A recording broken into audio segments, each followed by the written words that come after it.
কার্যক্রম নিষিদ্ধ থাকা আওয়ামী লীগের নেতাকর্মীদের গেরিলা প্রশিক্ষণের ঘটনায় দেশে জুড়ে আতঙ্ক ছড়িয়ে পড়ে। গত ৮ জুলাই সকাল ১০টা থেকে সন্ধ্যা ৬টা পর্যন্ত রাজধানীর একটি কনভেনশন সেন্টারে অবসরপ্রাপ্ত সরকারি কর্মচারী, নিষিদ্ধ ছাত্রলীগ ও আওয়ামী লীগের নেতাকর্মীদের গোপন বৈঠক হয়। এই ঘটনায় ১৩ জুলাই সন্ত্রাসবিরোধী আইনে ভাটারা থানায় পুলিশ বাদী হয়ে মামলা করে। সেই মামলায় গ্রেপ্তার ২২ জন বর্তমানে কারাগারে রয়েছেন। এছাড়াও সাদিক নামের এক সেনা কর্মকর্তাকে সেনাবাহিনীর হেফাজতে নিয়ে তদন্ত শুরু করেছে কর্তৃপক্ষ। তদন্ত বেরিয়ে আসে ওই আটক সেনা কর্মকর্তার স্ত্রী সুমাইয়া জাফরিনও ওই প্রশিক্ষণ কার্যক্রমে অংশ নিয়েছিলেন।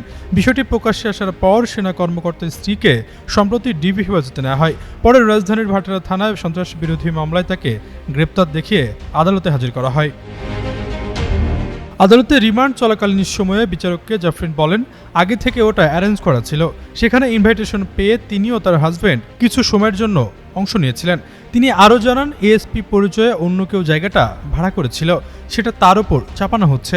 এ সময় বিচারকের উদ্দেশ্যে জাফরিন বলেন, দয়া করে আমাকে রিমান্ডের মতো ডিসিশন দেবেন না, কিছু জানার থাকলে এমনিতে জিজ্ঞাসা করবেন, আমি উত্তর দেব। রিমান্ড না দেওয়ার জন্য বিচারকের কাছে একাধিকবার আবেদন করেন জাফরিন। রাষ্ট্রপক্ষে পাবলিক প্রসিকিউটর রিমান্ডের পক্ষে শুনানি করেন। আসামি পক্ষের আইনজীবীরা তার রিমান্ড নামঞ্জুর ও জামিন চেয়ে শুনানি করেন। উভয় পক্ষের শুনানি শেষে ঢাকার মেট্রোপলিটন ম্যাজিস্ট্রেট সেফাতুল্লাহ তার জামিন আবেদন নামঞ্জুর করে ৫ দিনের রিমান্ড আদেশ দেন। আশরাফুল ইসলাম, যুগান্তর নিউজ।